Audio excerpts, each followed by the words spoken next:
जीवन classes. Hello students, welcome to Jeevan classes. आपने previous video में देखा होगा कि हमने कुछ फिजिक्स के इम्पोर्टेंट क्वेश्चंस देखे थे। जो स्टूडेंट्स इस वीडियो पर नए हैं तो पहले उस प्रीवियस वीडियो को देखिएगा, उसमें जो क्वेश्चंस दिए गए हैं उनको पढ़िएगा और उस वीडियो का लिंक मैंने डिस्क्रिप्शन में दिया हुआ है, आप वहां पर जाकर के उस वीडियो को सीन कर सकते हैं। तो फ्रेंड्स, आज हम देखने वाले हैं कुछ और क्वेश्चंस जो आने वाले एग्ज़ाम पॉइंट ऑफ व्यू से काफ़ी ज़्यादा इम्पोर्टेंट हैं। तो जो स्टूडेंट्स इस वीडियो पर नए हैं वो चैनल को सब्सक्राइब कीजिएगा, बेल आइकन को प्रेस कीजिएगा, जिससे कि आने वाली सभी वीडियो का नोटिफिकेशंस आपको मिल सके और आप सभी आने वाली वीडियो से क्वेश्चंस को देख कर के एग्ज़ाम में सबको हेल्प कर सके। तो देखिएगा, ज़्यादा टाइम न लेते हुए इस वीडियो को स्टार्ट करते हैं और देखते हैं फर्स्ट क्वेश्चन। फर्स्ट क्वेश्चन क्या है? जड़त्व आघूर्ण को समझाइए, किसी रिंग के व्यास के परितः जड़त्व आघूर्ण ज्ञात कीजिए। जड़त्व आघूर्ण समझाना है। जड़त्व आघूर्ण होता क्या है? तो इस सबसे पहले हम देख लेते हैं कि जड़त्व क्या होता है। जड़त्व वस्तु का वह गुण है जिसके कारण वस्तु उस पर कार्य करने वाले बाह्य बल की प्रवृत्ति का विरोध करती है। मतलब वस्तु का वह गुण, अगर हम किसी वस्तु पर बाह्य बल लगा रहे हैं तो उस पर होने वाले कार्य का जो विरोध करती है वस्तु, उसका वह गुण जड़त्व कहलाता है। यानी कि उसी पर जो कार्य किया जा रहा है किसी बाह्य बल के द्वारा, वह उसका विरोध करेगी तो क्या होता है? उसका वो जड़त्व होता है। जैसे कि मान लो ये कोई रास्ता है, इस पर एक बॉल लुढ़क करके आ रही है और यहाँ पर हमने उसको रोकने का प्रयास किया, तो ये बॉल क्या करेगी? यहाँ पर जो हम रोक रहे हैं, यानी कि हम उस पर एक्सटर्नल फोर्स यानी कि बाह्य बल लगाने का प्रयास करेंगे इस बॉल को रोकने का, तो ये बॉल इसको पीछे की तरफ धकेलने का प्रयास करेगी, यानी कि इसका विरोध करने का प्रयास करेगी। विरोध करने की प्रवृत्ति होती है, ठीक है। तो बाह्य बल की प्रवृत्ति वस्तु की गति में परिवर्तन यानी कि त्वरण उत्पन्न करने की होती है, जबकि जड़त्व की चेष्टा उस गति परिवर्तन का विरोध करने की होती है, ठीक है। जो वस्तु है वो इस रुकावट को भी एक्सेलरेट करने की प्रवृत्ति में रहेगी, यानी कि इसको भी अपने साथ ले जाने की प्रवृत्ति में रहेगी, लेकिन जो जड़त्व है वो इस गति में परिवर्तन करेगा। तो हम किससे देखते हैं? न्यूटन गति विषयक नियम हम जानते हैं कि F=ma होता है। इससे हम क्या करते हैं? ए जो गति परिवर्तन है, यानी कि समय के साथ में गति परिवर्तन क्या कहलाता है? त्वरण कहलाता है। इसी को हम क्या बोलते हैं? त्वरण और गति परिवर्तन, इसी को बोलेंगे। तो ए की वैल्यू जब हम यहाँ से निकालेंगे तो क्या आएगा? F/m आ जाएगा। ये m F के अपॉन में जाएगा। तो F क्या है? आरोपित बल है और m क्या है? जो वस्तु है उसका द्रव्यमान है। इसी के साथ नेक्स्ट देख लेते हैं। अब आता है जड़त्व आघूर्ण। जो उसने पूछा था उसी को हम यहाँ पे अब देख रहे हैं। जड़त्व आपको समझ में आ गया होगा, यानी कि वस्तु का वह गुण है जिसके कारण वस्तु उस पर कार्य करने वाले बाह्य बल की प्रवृत्ति का विरोध करती है। अब जड़त्व आघूर्ण देख लेते हैं। घूर्णन गति में वस्तु का वह गुण जो घूर्णन गति में परिवर्तन का विरोध करता है। देखिएगा, घूर्णन गति में कोई वस्तु है तो वो क्या करेगी? घूर्णन गति में परिवर्तन का विरोध करेगी। अगर कोई वस्तु घूम रही है, यहाँ पर ये एक्सिस है, इसके परितः कोई वस्तु घूम रही है, तो जो उसकी घूर्णन गति है, अगर हम किसी फोर्स को लगा करके उसकी बाह्य बल का लगा करके इसके वेग में, ठीक है, इसकी गति में हम क्या कर रहे हैं? परिवर्तन कर रहे हैं, तो ये वस्तु उसका क्या करेगी? विरोध करेगी। यानी कि जो हम परिवर्तन करेंगे ये वस्तु उसका विरोध करने वाली है। तो वस्तु का घूर्णन अक्ष के परितः जड़त्व आघूर्ण कहलाता है और यही उसका क्या है? जड़त्व आघूर्ण है। यानी कि आघूर्ण का मतलब हो गया घूर्णन, ठीक है। घूमते हुए किसी बाह्य बल की प्रवृत्ति का विरोध करना जड़त्व आघूर्ण कहलाता है। अब यदि कोई बाहरी बल, ठीक है, यदि कोई बाहरी बल आघूर्ण वस्तु पर लगा हो, ठीक है, जो बलाघूर्ण वस्तु पर लगा हो, तो क्या होता है? घूर्णन गति करते हुए वस्तु का घूर्णन अक्ष के परितः, घूर्णन गति करती हुई वस्तु का घूर्णन अक्ष के परितः जड़त्व आघूर्ण वस्तु का वह गुण है जो बाहरी बल आघूर्ण द्वारा उत्पन्न वस्तु की घूर्णन गति में परिवर्तन का विरोध करता है। यानी कि बाह्य बल के द्वारा जो भी उस वस्तु की घूर्णन गति में परिवर्तन हो रहा है, तो वह वस्तु उसका विरोध करती है तो उस वस्तु का यह गुण क्या कहलाता है? जड़त्व आघूर्ण कहलाता है। ठीक है, घूमती हुई। ठीक, नेक्स्ट है, उसने कहा कि किसी रिंग के व्यास के परितः जड़त्व आघूर्ण ज्ञात कीजिए। तो कोई हमारे पास एक रिंग है, रिंग के व्यास के परितः, यहाँ पर देख लीजिएगा, यहाँ पर एक रिंग है, इस रिंग के परितः, ठीक है, ये हमारे पास व्यास है, ठीक है, ये इसकी होगी त्रिज्या। तो इस रिंग के व्यास के परितः हमें क्या निकालना है? जड़त्व आघूर्ण निकालना है। तो क्या कहते हैं कि फर्स्ट में m द्रव्यमान की r त्रिज्या की वृत्ताकार रिंग है, ठीक है, r त्रिज्या की वृत्ताकार रिंग है और इसका द्रव्यमान कितना है? m है। केंद्र से जाने वाली लंबवत अक्ष के परितः, देखिए केंद्र से लंबवत अक्ष के परितः जाने वाली क्या है? जड़त्व आघूर्ण। ठीक है, जो केंद्र से लंबवत अक्ष जा रहा है उसके परितः जड़त्व आघूर्ण कितना होता है? I = mr² होता है। देखिएगा स्टूडेंट्स, आपके जो सिलेबस है उसमें इसका डेरिवेशन नहीं है, उसमें लिखा हुआ है नो डेरिवेशन। ठीक है, तो क्या केवल यहाँ पे ओनली फॉर्मूला हम आपको बता रहे हैं। ठीक है, आपके सिलेबस में ओनली फॉर्मूला है, इसका डेरिवेशन आपके एग्जाम में नहीं आएगा। सेकेंड, रिंग की सतह पर, देखो ये तो हो गया घूर्णन अक्ष के परितः। अब है रिंग की सतह के लंबवत तथा स्पर्श रेखीय अक्ष के परितः। सतह के लंबवत और स्पर्श रेखीय अक्ष के परितः जड़त्व आघूर्ण कितना होता है? I = 2mr² होता है, जहां पर m क्या है? द्रव्यमान है किसका? रिंग का, और r क्या है? उसकी त्रिज्या है। ठीक है, थर्ड है रिंग के व्यास के परितः जड़त्व आघूर्ण। देखिए व्यास के परितः जड़त्व आघूर्ण कितना होता है? वो होता है हमारे पास I = mr²/2। कितना होता है? I = mr²/2 होता है। चलिए चलते हैं नेक्स्ट क्वेश्चन की तरफ, जो है हमारे पास पृष्ठ तनाव को परिभाषित कीजिए। किसका? पृष्ठ तनाव को परिभाषित कीजिए, और इसी में केशनली विधि से किसी द्रव का पृष्ठ तनाव ज्ञात कीजिए। क्या कह रहा है वो? कि केशनली विधि से किसी द्रव का पृष्ठ तनाव ज्ञात कीजिए, यानी कि पृष्ठ तनाव ज्ञात करना है, पृष्ठ तनाव की परिभाषा हमें देनी है, और केशनली विधि से हमें पृष्ठ तनाव का जो डेरिवेशन है या फॉर्मूला है उसको हमें बता देना है। तो मैंने पहले कहा है यहाँ पर डेरिवेशन इनका आपके सिलेबस में नहीं है, केवल फॉर्मूला है। तो आप देखिएगा, किसी r त्रिज्या की केशनली हम क्या बोलते हैं? कोई भी एक स्मॉल डायमीटर की अगर कांच की नली हम लें तो उसको हम क्या बोलेंगे? केशनली कहेंगे।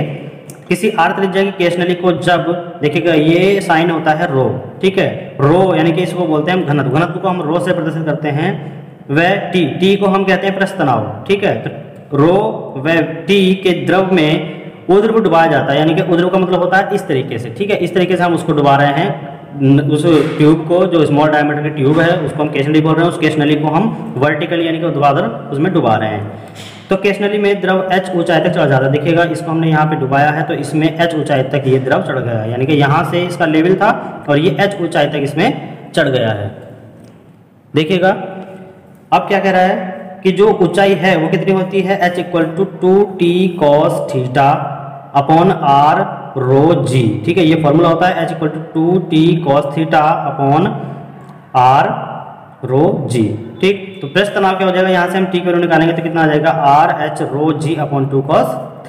ये फॉर्मूला होता है हमारे पास पृष्ठ तनाव का। ये किसके अकॉर्डिंग? केशनली विधि से किसी द्रव का पृष्ठ तनाव जो ज्ञात करना होता है वो हम इससे निकालते हैं। ठीक है, अब कुछ नोटिंग पॉइंट हैं, ये हमें न्यूमेरिकल में हेल्प करते हैं। जल तथा क्लीन कांच के लिए, ठीक है, जल तथा साफ कांच के लिए जो थीटा होता है वो क्या होता है? 0 डिग्री होता है। और मरकरी यानी कि जिसको हम बोलते हैं Hg, ठीक है, पारा तथा साफ कांच यानी क्लीन ग्लास के बीच में जो एंगल होता है वो हम लेते हैं 128। देखिएगा अगर न्यूमेरिकल में आपको वैल्यू थीटा = 130 दी हुई है तो हम 130 रखेंगे, लेकिन अगर कोई वैल्यू नहीं दी हुई है तो वहाँ पर हम जल और साफ कांच के लिए क्या करेंगे? थीटा की वैल्यू 0 रखेंगे, यानी कि शुद्ध जल के लिए। ठीक है, शुद्ध जल और कांच के बीच का जो एंगल है वो हम 0 रखेंगे, और मरकरी यानी कि पारा और साफ कांच के बीच का एंगल जो होता है वो कितना होता है? 128 होता है। न्यूमेरिकल में आपको 130 वैल्यू भी देखने को मिल सकती है। नेक्स्ट चलते हैं पृष्ठ तनाव। उसने पृष्ठ तनाव की परिभाषा पूछी थी, हम देख लेते हैं। किसी भी द्रव का वह गुण जिसके कारण वह न्यूनतम पृष्ठ ग्रहण करने की प्रवृत्ति रखता है, यानी कि कोई भी हमारे पास द्रव है उसका वह गुण जो इस पृष्ठ पर न्यूनतम, ठीक है, न्यूनतम पृष्ठ ग्रहण करने की प्रवृत्ति रखता है तो उसे क्या कहते हैं? हम इस गुण को पृष्ठ तनाव कहते हैं। और इसको हम क्या लिखते हैं? सिग्मा से लिख देते हैं। ठीक है, पृष्ठ तनाव को सिग्मा से लिख देते हैं, या फिर हम किससे लिखते हैं? टी से लिखते हैं, जैसे हमने यहाँ पर बताया है, टी से लिख देते हैं। और क्या होता है? ये F/L होता है। इसका जो यूनिट है वो क्या हो जाएगी? ये न्यूटन पर मीटर हो जाएगी। अब न्यूटन पर मीटर का अगर हम वी में सूत्र निकालें तो न्यूटन का क्या होता है? mLt - 2 हो जाता है, और अपन में क्या हो जाएगा? L हो जाएगा। जब अपॉन में L हो जाएगा तो ये L और L ये कैंसिल आउट हो जाएगा, तो कितना आ जाएगा MT माइनस 2, कितना आ जाएगा MT माइनस 2। यही हमारा प्रश्न आपका क्या होता है विमेय सूत्र हो जाएगा। नेक्स्ट क्वेश्चन की तरफ चलते हैं। कह रहा है कि बर्नौली की प्रमेय समझाते हुए उसके लिए सूत्र को स्थापित कीजिए। देखिएगा ये काफ़ी इंपॉर्टेंट क्वेश्चन है एग्जाम पॉइंट ऑफ व्यू से, इसको ध्यान से देखिएगा। बर्नौली प्रमेय होती क्या है, जब कोई एसएमपीडीए तथा एशियान, एसएमपीडीए होता है जो इनकम्प्रेसिबल होता है, और एशियान, एशियान का मतलब होता है जिसमें विस्कोसिटी नहीं होती, जिसमें गाढ़ापन नहीं होता है, ऐसा हमने द्रव मान लिया। द्रव एक स्थान से दूसरे स्थान तक धारा रेखी प्रवाह में प्रभावित होता है। मतलब हमारे पास कोई पाइप है, इसमें एक स्थान से दूसरे स्थान तक क्या हो रहा है, ये प्रवाह हो रहा है। तो उसके मार्ग में प्रत्येक बिंदु पर हमारे पास ये बिंदु है, ये बिंदु, ये बिंदु, ये बिंदु है। प्रत्येक बिंदु पर इसके प्रति एकांक आयतन पर कुल ऊर्जा का योग जो होता है वो क्या होता है, नियतांक होता है। मतलब कुल ऊर्जा कौन कौन सी ऊर्जा, एक तो इसमें प्रेशर यानी कि दाब ऊर्जा होगी, दूसरा होगी इसकी गतिज ऊर्जा, और तीसरी होगी इसकी स्थितिज ऊर्जा। इन तीनों ऊर्जाओं का जो योग होगा वो क्या होता है, एक कांस्टेंट मिलता है। हमेशा हमें क्या मिलता है, एक कांस्टेंट मिलता है, यानी कि नियतांक मिलता है। इसकी उत्पत्ति देख लेते हैं, जो इसका सूत्र की स्थापना है वो किस तरीके से होती है। मान लिया हमारे पास ये पाइप है, इसके दो सेक्शन है, एक्स एक्स और वाई वाई, ठीक है। फर्स्ट सेक्शन पर A1 इसका एरिया हो जाएगा, P1 इस पर प्रेशर है, ठीक है, और यहाँ पर A2 जो है, ये A2 एरिया है, और ये जो P2 है ये हमारे पास क्या है, इसका प्रेशर है, और H2 हमारे पास यहाँ से इस सरफेस से यहाँ तक की हाइट है, इस पाइप के सेक्शन तक की, और यहाँ पर जो H1 है वो यहाँ से यहाँ तक की हाइट है, यानी कि फर्स्ट सेक्शन की हाइट है सरफेस से। तो मान लेते हैं कि XY नली में कोई द्रव धारा रेखी प्रवाह में प्रवाहित हो रहा है। धारा रेखी प्रवाह मतलब इस तरीके से प्रवाह हो रहा है, ठीक है।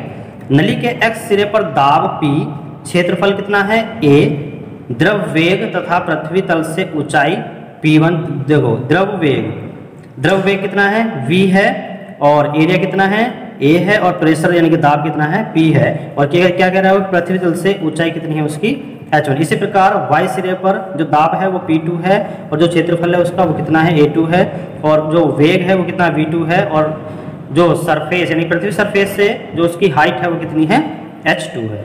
तो देख लीजिएगा, एक सेकंड में प्रवेश करने वाले द्रव पर किया गया कार्य। देखिएगा सेक्शन ए पर हम लेते हैं, तो इस सेक्शन के अंदर एक सेकंड में कितना फ्लूइड एंटर कर रहा है उसको हम देख लेते हैं। उसके द्वारा किया गया कार्य क्या होता है, तो कार्य का हम फॉर्मूला जानते हैं कि बल गुना दूरी होता है, यानी कि बल गुना विस्थापन, ठीक है, बल गुना विस्थापन। अब बल गुना विस्थापन होता है तो बल कितना है, P इंटू ए होता है, यानी कि F equal to P into A होता है। तो P यानी कि 1 सेकंड में प्रवेश करने वाला, प्रवेश यहाँ से कर रहा है तो P1 आएगा, और जो हमारे पास A है वो भी A1 आएगा, और यहाँ पर इंटू V1 आ जाएगा, यानी कि जो इसका विस्थापन है वो हमारे पास ये आ जाएगा, ठीक। अब देखो ये दूरी बल गुना, ठीक है, यहाँ पर हम क्या लेंगे, यानी कि P1 इंटू A2, और इंटू में क्या आ जाएगा, ये V1 आ जाएगा। अब ये V1 क्या है, V1 है हमारे पास जो भी हमारे पास इसके वेलोसिटी है वाटर की एंटर करने पर वो कितनी है, V1 है, ठीक है। नेक्स्ट चलते हैं।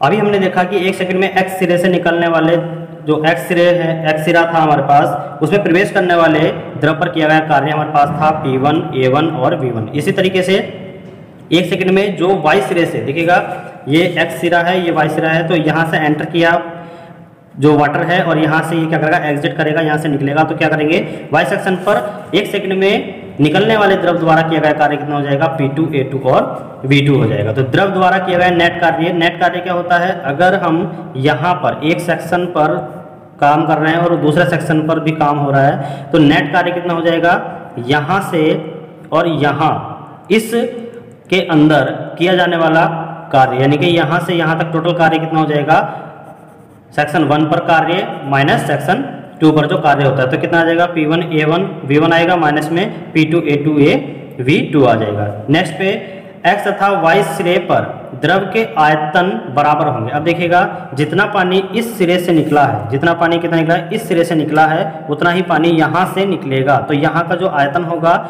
वाटर का, उतना ही आयतन यहाँ पर होगा। तो दोनों के आयतन क्या हो जाएंगे, बराबर हो जाएंगे। और आयतन के क्या लिखते हैं हम, देखिएगा जो आयतन होता है वो क्या होता है, एरिया हो जाता है, और इनटू में लेंथ हो जाता है। लेकिन हम क्या कहते हैं कि लेंथ अपॉन सेकंड, ठीक है। अब लेंथ अपॉन सेकंड क्या है, ये है हमारे पास वेलोसिटी आ जाती है। इसी आधार पर हमने क्या रखा था, इसी आधार पर हमने देखिएगा ये रखा था, यहाँ पर आप देख रहे होंगे कि P1 into A1 into V1 ये रखा हुआ था। आप देख रहे होंगे कि यहाँ पर क्या है, दूरी है, ठीक है, यहाँ पर क्या है, दूरी है, लेकिन हमने क्या रखा था, यहाँ पे V1 रखा था। इसलिए रखा था कि जो किया गया कार्य है वो कितना है, पर सेकेंड है, ठीक है, पर सेकेंड है। तो इसका मतलब जो यहाँ पर हम लिखने वाले थे F, ठीक है, इंटू और ये क्या है L, ठीक। तो F को हम लिख सकते हैं P इंटू A और अपॉन में क्या है, सेकेंड है, क्योंकि पर सेकेंड है, ठीक है। तो इंटू में क्या हो जाएगा, ये L अपॉन S, इसको हम क्या लिखते हैं, V लिखते हैं। तो L अपॉन S को ही हमने V1 लिखा था, क्योंकि हम 1 सेक्शन पर थे। इसी तरीके से यहाँ पर जो सेकेंड सेक्शन पर हम आए थे, वहाँ पर क्या लिखेंगे, हम V2 लिखेंगे, यानी कि यहाँ पे L2S होगा तो क्या होगा, ये V2, यानी कि length upon second, length per unit time क्या होता है, वेलोसिटी होता है, इसलिए हम यहाँ पर V लिख रहे हैं। तो x तथा y सिरे पर द्रव के आयतन बराबर होंगे। अब देखिएगा, द्रव के आयतन बराबर होंगे तो आयतन हमारे पास होता क्या है, यहाँ पर देख लीजिएगा, जो आयतन है वो होता है V।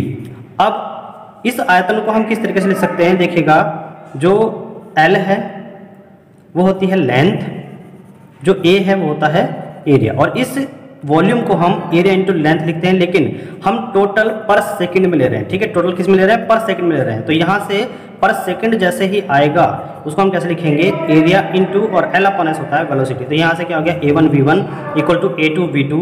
और देखिएगा, हम जानते हैं कि जो भी हमारे पास डेंसिटी होती है, डेंसिटी मतलब घनत्व, रो इक्वल टू क्या होता है, M अपॉन V होता है, ठीक है, rho equal to M upon V होता है।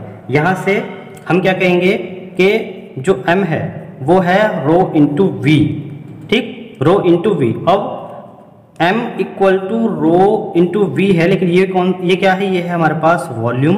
पर यहाँ पर देख लीजिएगा, रो इंटू वॉल्यूम क्या होता है, एरिया इंटू लेंथ होता है, ठीक है, एरिया इंटू लेंथ हो जाएगा। और हम यहाँ पर हर जगह पर सेकंड की बात कर रहे हैं, तो पर सेकंड में यहाँ पर जैसे ही हम पर सेकंड लगाते हैं तो क्या आ जाता है, रो इंटू A और L अपॉन टाइम, यानी कि लेंथ अपॉन टाइम क्या होता है, V होता है, यानी कि ये है हमारे पास वेलोसिटी, ठीक है, ये वेलोसिटी है और यहाँ पर क्या है, ये वॉल्यूम है। तो यहाँ पर A इंटू V, ये आयतन हम लिख रहे हैं, तो आयतन क्या हम लिखेंगे, जो आयतन है वो हो जाएगा हमारे पास, देखिएगा, A इंटू V, यानी कि ये है हमारे पास वेलोसिटी और ये है हमारे पास वॉल्यूम। तो वॉल्यूम को हम क्या लिख सकते हैं, A इंटू V। अब A इंटू V यानी कि पहले सेक्शन पर जो आयतन होगा वो A1 V1 होगा, सेकंड पर क्या होगा, A2 V2 होगा, और किसके बराबर है, A और V क्या होता है, A into velocity M upon density, ठीक है, M अपॉन डेंसिटी है, तो हम क्या लिख देंगे यहाँ पर M अपॉन डेंसिटी, यानी कि रो। जब द्रव पर किया गया नेट कार्य, ठीक है, द्रव पर किया गया नेट कार्य कितना हो जाएगा, नेट कार्य हमारे पास ये है, तो क्या है, P1 A1 V1 minus P2 A2 V2, ये दोनों हमें दिए हुए हैं। और हमें ये भी दिया हुआ है कि जो A1 V1 equal to A2 V2 है वो क्या है, दोनों बराबर हैं, तो इसको हम A इंटू V लिख सकते हैं। यहाँ पर V क्या है स्टूडेंट्स, V है वेलोसिटी।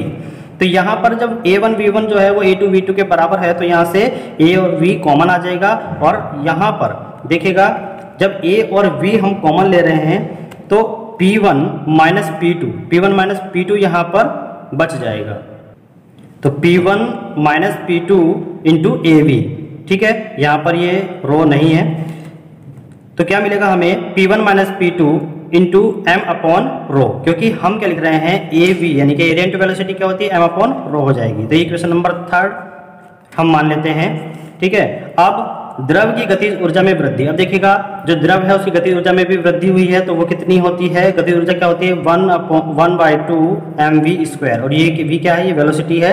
तो वृद्धि हुई है तो V2 माइनस V, यानी कि dV जो होता है वो क्या है, V2 माइनस V1, तो इसलिए क्या हो जाएगा, V² है तो V2² माइनस V1², तो हाफ V2² माइनस V1², और इंटू में M था तो ये यहाँ पर आ गया। अब द्रव की स्थितिज ऊर्जा क्या होती है, mgh होती है, लेकिन हाइट में भी डिफरेंस है, तो क्या हो जाएगा, H1 माइनस H2 हो जाएगा। इसी प्रकार हम ये देख लेते हैं कि द्रव की ऊर्जा, नेट ऊर्जा क्या होगी, जो गतिज ऊर्जा है उसमें से अगर हम स्थितिज ऊर्जा को माइनस कर दें तो हमें क्या मिल जाता है, नेट ऊर्जा में जो वृद्धि है वो मिल जाती है। तो क्या हो जाएगा, half mv2² minus V1² minus mg H1 minus H2 हो जाएगा। अब यह वृद्धि द्रव पर किए गए नेट कार्य के कारण होती है, जो द्रव पर हमारा कुल कार्य किया गया है यह वृद्धि उसी के कारण हुई है, तो किया गया नेट कार्य बराबर क्या हो जाएगा, ऊर्जा में नेट वृद्धि। दोनों को हम इक्वल रख देंगे, क्योंकि हमारे पास इक्वेशन नंबर 2 और इक्वेशन नंबर जो 3 थी इन दोनों को जैसे ही हम इक्वल रखेंगे तो हमें क्या मिलता है, P1 minus P2 m upon rho equal to 1/2 m V2 square minus V1 square minus m G H1 minus H2। अब देखिएगा यहाँ से टोटल जब हम m की मल्टीप्लाई अंदर करते हैं तो हमें ये मिलता है, m की मल्टीप्लाई हमने इसमें ब्रैकेट्स के अंदर किया तो हमें ये मिला। अब इस सब में से हम देख रहे हैं कि m इसमें भी है, इसमें भी है और इसमें भी है, इसमें भी है। यहाँ से हमने m कॉमन लिया, m कॉमन लेने के बाद क्या बचा 1/2, यहाँ से m गायब होगा तो V2 स्क्वायर होगा, यहाँ से m गायब हो जाएगा तो 1/2 V1 स्क्वायर हो जाएगा, यहाँ से m गायब होगा माइनस GH1 प्लस GH2 यहाँ पर बचेगा। अब देखिएगा m से m हम कैंसिल आउट कर सकते हैं तो यहाँ पे क्या बचेगा P1 माइनस P2 और ये रो कहाँ पर मल्टीप्लाई करेगा, इसमें टोटल में मल्टीप्लाई करेगा तो 1/2 rho V2 square minus 1/2 rho V1 square minus rho GH1 plus में रो GH2 आ जाएगा। ठीक है, नेक्स्ट देखते हैं। हमारे पास जो इक्वेशन बनती है वो बनती है P1 plus 1/2 rho V1 square plus rho GH1 equal to P2 plus 1/2 rho V2 square plus rho GH2। देखिएगा हमने क्या किया, हमने इस P1 को इसी साइड रखा और यहाँ से जितने भी 1 वाले टर्म थी उसको हमने इधर की साइड लिया, जितने 2 वाली टर्म थी उधर उसको हमने राइट साइड में रखा। इस P2 को भी हम इधर की साइड लिया तो ये माइनस हो जाएगा तो हमें मिलता है ये वाली इक्वेशन। अब इस इक्वेशन को हम क्या कह रहे थे कि अगर इस तरीके की इक्वेशन है A1 V1 equal to A2 V2 ये है तो फर्स्ट पोर्शन सेकंड पोर्शन के बराबर दिखाई दे रहा है तो इसको हम लिखते हैं नियतांक के रूप में। ठीक है, नेक्स्ट क्वेश्चन देख लेते हैं। गुरुत्वीय विभव को समझाइए तथा उसके लिए सूत्र की स्थापना कीजिए। ठीक है, उसके लिए क्या करना है, सूत्र की स्थापना भी करनी है। तो गुरुत्वीय विभव क्या होता है, किसी एकांक द्रव्यमान के पिंड को अनंत से गुरुत्वीय क्षेत्र के अंदर किसी बिंदु तक लाने में किया गया कार्य उस बिंदु पर गुरुत्वीय विभव कहलाता है। यानी कि अगर कोई भी मान लो यहाँ पर अर्थ है, उसका यहाँ पर सेंटर है O और इसका द्रव्यमान कितना है अर्थ का ME यानी कि M अर्थ। अब इसको यहाँ से इस P पॉइंट से यहाँ A पॉइंट तक लाना है। ठीक है, और इस पर जो कार्य किया जा रहा है वो हमें निकालना है। तो क्या है, यहाँ से हम देख लेते हैं कि इस A पॉइंट तक की जो डिस्टेंस है वो कितनी है, R है। ठीक है, इस P पॉइंट पर एक द्रव्यमान कण है जो M है, M द्रव्यमान है उसका, और इस O केंद्र से इस P पॉइंट तक की जो डिस्टेंस है वो कितनी है, X है। ठीक है, ये हम देख लेते हैं, हमें A तक लाना है। ठीक, तो हमने क्या किया, पहले इसको हमने स्मॉल पोर्शन Q पे लेके आए और उस Q की जो डिस्टेंस है इस P पॉइंट से वो कितनी है, dx है। तो हम जानते हैं कि जो हमारे पास कैपिटल F होता है, ठीक है, जो बल होता है तो वो कितना होता है, GME into M upon x square. अब M एकांक द्रव्यमान का पिंड है, एकांक द्रव्यमान मतलब जो उसका द्रव्यमान है हमने क्या मान लिया, वो 1 है, 1 kg। तो यहाँ पर F इक्वल टू कितना हो जाएगा, GME इंटू 1 यानी कि 1 को हम लिखें या ना लिखें अपॉन में एक्स स्क्वायर हो जाएगा। अब M द्रव्यमान के पिंड को P से Q तक लाने में किया गया कार्य, P से Q तक लाने में किया गया कार्य कितना है, dW equal to F into dx। देखिएगा स्मॉल डिस्टेंस है तो स्मॉल डिस्टेंस है तो हम क्या करेंगे, उसमें कार्य भी स्मॉल होगा तो dw equal to f into dx हो जाएगा। तो f की वैल्यू क्या है, GME upon x square into में क्या हो जाएगा हमारे पास dx। तो टोटल कार्य जब हम निकालेंगे कहाँ से, अनंत से। ठीक है, अनंत से A पॉइंट पर हमें लाना है। अनंत से कहाँ पर ला रहे हैं हम, अनंत से A पॉइंट पर ला रहे हैं। ठीक है, अनंत से A पॉइंट पर हम ला रहे हैं तो अनंत से A पॉइंट तक लाने में किया गया कार्य कितना हो जाएगा, dw हो जाएगा। dw का इंटीग्रेशन करेंगे तो टोटल का निकल जाएगा। अब यहाँ से हम क्या कर रहे हैं, 0 टू W इसकी लिमिट हम रख सकते हैं। यहाँ पर इंटीग्रेशन करेंगे इन्फिनिटी से R तक। ठीक है, यानी कि हमने इस पॉइंट से जहाँ से ग्रेविटेशन फोर्स लग रहा है वहाँ से हम R दूरी पर रख रहे हैं तो infinity to R GME upon x square dx हो जाएगा। जब हम इसका इंटीग्रेशन करेंगे तो हमें क्या मिल जाएगा, हमें मिल जाएगा यहाँ पे। ठीक है, तो देख लेते हैं किस तरीके से आया है, GME integration of limit infinity to R 1 upon x square हो जाएगा, क्योंकि GME क्या है, ये कांस्टेंट है दोनों, इसको हम बाहर निकाल देंगे तो dx हो जाएगा। तो GME integration of infinity to R, यहाँ से हम इसको ऊपर ले जाएंगे तो पावर माइनस हो जाएगी, x की पावर -2 हो जाएगी। तो W इक्वल टू क्या हो जाएगा, GME। अब देखिएगा इसका जब इंटीग्रेशन करेंगे तो क्या होता है, हम ये जानते हैं कि x की पावर n का इंटीग्रेशन जब हम करते हैं तो x की power n plus 1 upon n plus 1 हो जाता है। ठीक है, तो यहाँ पर भी -2 है तो -2 प्लस 1 n प्लस 1 हो गया और -2 प्लस 1 नीचे आ गया तो इन्फिनिटी टू R इसकी लिमिट है। अब देखिएगा GME क्या आता है, यहाँ पर -2 प्लस 1 है, यहाँ पर -2 प्लस 1 है तो क्या हो जाएगा, -1 पावर में आ जाएगा, -1 नीचे आ जाएगा तो इन्फिनिटी टू R हो जाएगा। तो माइनस जो है हम ये वाला माइनस कहाँ लिख देते हैं, शुरू में लिख देते हैं। तो GME बचेगा और 1 अपॉन x लिमिट बचेगी इन्फिनिटी टू R। तो यहाँ पे हम लिमिट रखेंगे तो अपर लिमिट रखेंगे, लोअर लिमिट रखेंगे, आ जाएगा 1/r माइनस 1/∞, और 1/∞ जो होता है वो होता है हमेशा 0। इसको हम 0 रखेंगे तो हमें क्या मिला, W = GME/r मिला। अब GME/r हमें क्या मिला, हमें मिला कार्य। तो क्या कहा उसने कि किसी एकांक द्रव्यमान के पिंड को अनंत से गुरुत्वीय क्षेत्र के अंदर किसी बिंदु तक लाने में किया गया कार्य, और किया गया कार्य है वही क्या कहलाता है, गुरुत्वीय विभव कहलाता है। तो गुरुत्वीय विभव को हम इसके इक्वल देंगे तो V = क्या आ जाएगा हमारे पास, माइनस के GME/r आ जाएगा। ठीक है, यहाँ से हम नेक्स्ट देख लेते हैं। नेक्स्ट में हमारे पास है किसी ऊर्ध्वाधर वृत्त में गति करते हुए, किसी ऊर्ध्वाधर वृत्त में गति करते हुए पिंड की रस्सी में उत्पन्न तनाव को दर्शाइए। देखिए रस्सी में उत्पन्न तनाव किस तरीके से दर्शाया जा रहा है, इस फिगर को आप समझ लीजिएगा। पहले यहाँ पे कोई सर्कुलर पाथ है और यहाँ उसका सेंटर है, यहाँ से L दूरी पर एक पिंड है P जिसका द्रव्यमान है M। हम ये देखते हैं कि ये एक वृत्ताकार पथ पर काम कर रहा है। तो पहले ये B पॉइंट पर था, अब जैसे ही ये एक्सलरेट हुआ तो ये यहाँ पर पहुंचा, वृत्ताकार गति करना स्टार्ट किया तो ये P पॉइंट पर पहुंचा, और P पॉइंट पर जाने के बाद B से P पॉइंट तक इसका जो है एंगुलर डिस्प्लेसमेंट जो है यानी कोणीय विस्थापन का कितना हुआ, थीटा हुआ है। ठीक है, P पॉइंट पर आने पर O पॉइंट से और P पॉइंट पर जो रस्सी बंधी हुई है उसमें टेंशन कितनी है, T है। ठीक है, उसमें T तनाव है। अब यहाँ से हम देखेंगे तो इसका वेट जो है वो mg पर लगेगा। ठीक है, और क्या होता है वो वर्टिकली डाउनवर्ड होता है हमेशा। तो इस वेक्टर को यानी कि इस रस्सी के जो लाइन ऑफ एक्शन है उसको हम अगर आगे बढ़ाएंगे तो वो क्या हो जाएगा, यहाँ पर शो करेगा, और इसको जो v इसकी वेलोसिटी है इसको हम क्या करेंगे, अगर हम यहाँ पर पीछे लाएं तो ये कंपोनेंट शो करेगा।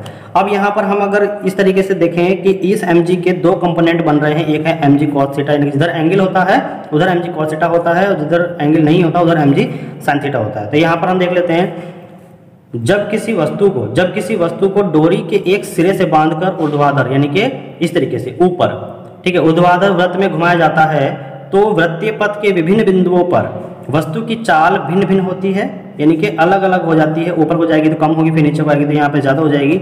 अतः वस्तु पर लगने वाला अभिकेंद्र बल तथा डोरी का तनाव भी लगातार बदलता रहता है। ठीक है, जो डोरी का तनाव है बदलता रहेगा, यानी कि यहाँ पर हम देखते हैं यहाँ पर जैसे ही आएगा तो डोरी में तनाव होगा, फिर यहाँ पर अगर इस पोजीशन पे आएगा तो डोरी में तनाव सबसे कम होगा पूरी पोजीशन में। ठीक है, यहाँ से फिर बढ़ता जाएगा और यहाँ पर फिर कम होता जाएगा। ठीक, तो बिंदु P पर स्थित वस्तु पर दो बल कार्य करते हैं।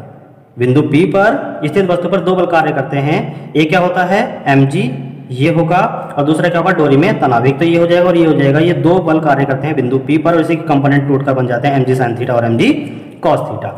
ठीक है, तो इस प्रकार वृत्ताकार पथ के केंद्र की ओर परिणामी त्रिज्या बल क्या हो जाता है, T minus mg cos theta. देखिएगा T इस साइड है तो T हमने पॉजिटिव में लिया, और क्या है हमारे पास mg cos थीटा वो अपोजिट साइड है तो इसको हमने क्या में लिया, माइनस में लिया। तो टोटल हमारे पास ये आ जाएगा। तो जो कि वस्तु की, ठीक है, और ये क्या है, जो कि वस्तु की वृत्तीय गति के लिए आवश्यक अभिकेंद्र बल प्रदान करता है, यानी कि यही क्या है हमारे पास आवश्यक अभिकेंद्र बल है। और अभिकेंद्र बल को हम क्या लिखते हैं, आपने पढ़ा होगा mv²/L से हम इसको लिखते हैं। ठीक है, तो T minus mg cos theta बराबर क्या हो जाएगा, mv²/L, जिसको हम बोलते हैं अभिकेंद्र बल। यहीं से हम T को निकालेंगे तो ये जो माइनस mg cos थीटा इसको हम इधर ले जाएंगे तो ये पॉजिटिव साइन में आ जाएगा। तो क्या हो जाएगा, T = mv²/L plus mg cos theta, यही हमारा पास क्या हो जाएगा, रस्सी में जो उत्पन्न तनाव है वो हमारे पास आ जाता है। तो अतः T क्या है, बिंदु पर यानी कि P बिंदु पर डोरी में तनाव जो उत्पन्न हुआ है वो हमें प्रदर्शित करता है। अब देखिए नेक्स्ट क्वेश्चन देख लेते हैं स्टूडेंट्स। ऊष्मागतिकी के प्रथम नियम को समझाइए तथा कार्नोट चक्र समझाइए। ऊष्मागतिकी का प्रथम नियम क्या है ये हम देखते हैं। किसी भी निकाय की आंतरिक ऊर्जा, देखिएगा आंतरिक ऊर्जा होती है हमारे पास U, ठीक है, ऊर्जा में बाहर से दी गई ऊष्मा, और बाहर से दी गई ऊष्मा है इसमें Q, ठीक है, ये आपको सही से दिखाई नहीं दे रहा होगा, ये है हमारे पास Q के कारण आई वृद्धि। ठीक है, देखिएगा आंतरिक ऊर्जा में जो बाहर से दी गई ऊष्मा के कारण वृद्धि आई है वो कितनी है, du, और निकाय द्वारा किया गया कार्य जो W है उसके योग के बराबर होती है। देखिएगा सही तरीके से समझ लीजिएगा कि किसी भी निकाय की, ठीक है, किसी भी निकाय की आंतरिक ऊर्जा U में बाहर से दी गई ऊष्मा Q के कारण आई वृद्धि जो du, ठीक है, और निकाय द्वारा किए गए कार्य W के योग यानी कि W के योग के बराबर होती है। और वो बराबर क्या होती है, वो होती है निकाय को दी गई ऊष्मा जो होती है वो उसमें आई हुई वृद्धि प्लस उसके निकाय के द्वारा किया गया कार्य के योग के बराबर होती है। ठीक है, ये ध्यान रख लीजिएगा।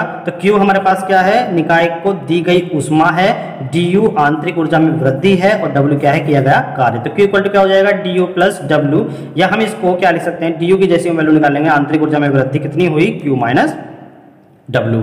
ठीक है, नेक्स्ट हम देख लेते हैं कार्नोट चक्र। देखिएगा कार्नोट चक्र क्या है, पीवी आरेख के रूप में कार्नोट चक्र साइकिल, ठीक है, पीवी आरेख के रूप में कार्नोट चक्र यानी कार्नोट साइकिल शादी कार्नो द्वारा 1824 में प्रस्तुत किया गया एक सैद्धांतिक ऊष्मागतिक चक्र है। यानी कि इसे किसने प्रस्तुत किया था, शादी कार्नो ने, और इन्हीं के नाम पर इसका नाम रख दिया गया कार्नो चक्र। ठीक है, और कब प्रस्तुत किया गया था, 1824 में। एक सैद्धांतिक ऊष्मागतिक चक्र है, इसको हम क्या बोलते हैं, एक सैद्धांतिक ऊष्मागतिक चक्र भी इसको हम बोलते हैं। तो क्या है, किसी दी हुई ऊष्मीय ऊर्जा को कार्य में बदलने के लिए, यानी कि कोई भी हमें ऊष्मीय ऊर्जा दी हुई है उसको कार्य में बदलने के लिए या कार्य को तापांतर में बदलने के लिए यही ऊष्मा चक्र सबसे अधिक दक्ष होता है, यानी कि उपयोगी होता है। इसको देख लीजिएगा, ये इसका फिगर है, यहाँ पर पीवी आरेख के रूप में कार्नोट चक्र दिखाया गया है। ठीक है, नेक्स्ट क्वेश्चन हमारे पास है, किसी घूर्णन अक्ष के परितः, किसी घूर्णन अक्ष के परितः पिंड का जड़त्व आघूर्ण I तथा कोणीय वेग ओमेगा है। तो सिद्ध करना है कि पिंड की गतिज ऊर्जा कितनी है, 1/2 I ओमेगा स्क्वायर होगी। तो देख लीजिएगा, घूर्णन गतिज ऊर्जा होती क्या है, उसकी परिभाषा डेफिनेशन हम देख लेते हैं। तो क्या कहते हैं, जब कोई वस्तु किसी स्थिर अक्ष के परितः, जब कोई वस्तु किसी स्थिर अक्ष के परितः घूर्णन गति करती है, घूर्णन गति करती है, तब घूर्णन गति के कारण, ध्यान से सुनिएगा, तब घूर्णन गति के कारण वस्तु के प्रत्येक कण में गतिज ऊर्जा होती है। ठीक है, जिसे घूर्णन गतिज ऊर्जा कहते हैं। देखिएगा, एक बार फिर से देख लीजिए। अब जब कोई वस्तु किसी स्थिर अक्ष के परितः, कोई स्थिर अक्ष है उसके परितः कोई वस्तु घूर्णन गति कर रही है, तब घूर्णन गति के कारण क्या होगा, उस वस्तु के प्रत्येक कण में गतिज ऊर्जा होगी। ठीक है, प्रत्येक कण में गतिज ऊर्जा होगी, और जिसे हम क्या बोलते हैं, घूर्णन गतिज ऊर्जा कहते हैं। अब उसने पूछा है कि गति ऊर्जा का जो व्यंजक है 1/2 I ओमेगा स्क्वायर, इसको हम क्या करते हैं, इसको प्रतिस्थापित करना है। तो इसको प्रतिस्थापित करने के लिए, सत्यापित करने के लिए हमें क्या करना पड़ेगा, डेरिवेशन करना पड़ेगा। ठीक है, तो गतिज ऊर्जा का व्यंजक, जिसको हम करेंगे आगे नेक्स्ट वीडियो में। तो बने रहिएगा जीवन क्लासेस के साथ। Thank you for watching.